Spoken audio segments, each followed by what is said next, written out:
देखिए, एक तो मैंने क्रिमिनल डेफेमेशन का उनको नोटिस दिया है। दूसरा प्रिविलेज मोशन मूव करने के लिए मैंने जो है वो विधानसभा अध्यक्ष को पूरे डिटेल में पत्र लिख दिया है।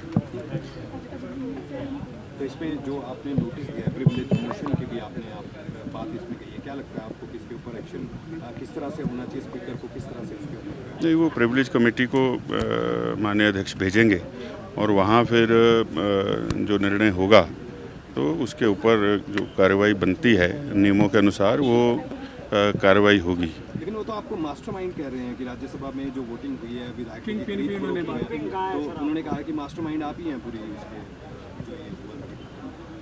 देखिए, तो अभी तक तो मुझे समन मिला नहीं कोई, ना एफआईआर में मेरा नाम है। तो किंग पिन था तो पहले ही मैंने कहा कि डाल देते। इसका मतलब कि उनकी इंटेंशन मैलाफाइड है कि इस तरह का कुछ क्रिएट करना चाहते होंगे।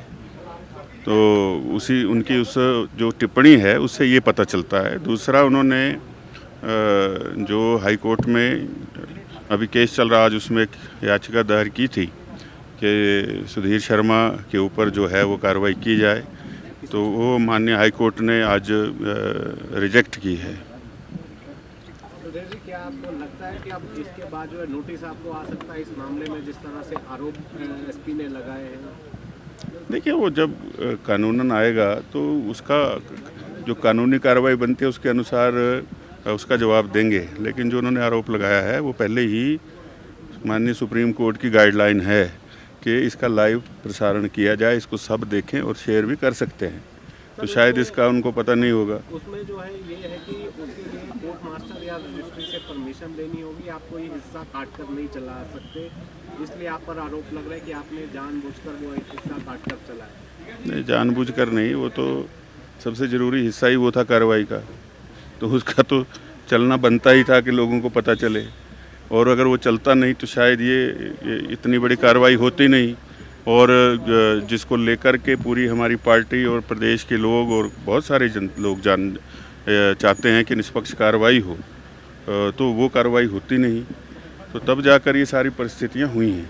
इस पूरे केस को लेकर जो विमल नेगी की जांच चल रही है उनके मामले, एसपी शिमला की भूमिका देखिए, अब तो सीबीआई जांच करेगी, लेकिन मेरा ये मानना है कि जिस तरह से ये कार्रवाई हुई है उसमें जो जिन पर कार्रवाई होनी चाहिए थी उन पर तो ठीक है, जिन पर नहीं होनी चाहिए थी, जो एसीएस ओंकार शर्मा जैसे लोग हैं, एक तो आपने उनको जांच क्यों सौंपी और उन्होंने जांच खुद तो बनाई नहीं, जो रिपोर्ट आई थी वही आगे रखी है। तो उनके ऊपर भी कार्रवाई कर देना सीनियर मोस्ट अधिकारी और इस प्रदेश के जो रहने वाले हैं वो दुर्भाग्यपूर्ण है। मुख्यमंत्री कह रहे हैं कि आप इस मुद्दे पर राजनीति कर रहे हैं, जबकि विमल नेगी के मौत के मामले पर जो है उससे कोई लेना देना भाजपा को नहीं है, ये मुख्यमंत्री कहते हैं। देखिए, ऐसा है, मुख्यमंत्री जी को जब पूरी जानकारी मिलती ही नहीं, उन्होंने खुद कहा कि जब मैं बाहर होता हूं तो मुझे पता ही नहीं होता पीछे क्या हो रहा है। तो आपको खुद समझ जाना चाहिए कि वो कितने संवेदनशील हैं मुद्दे के प्रति।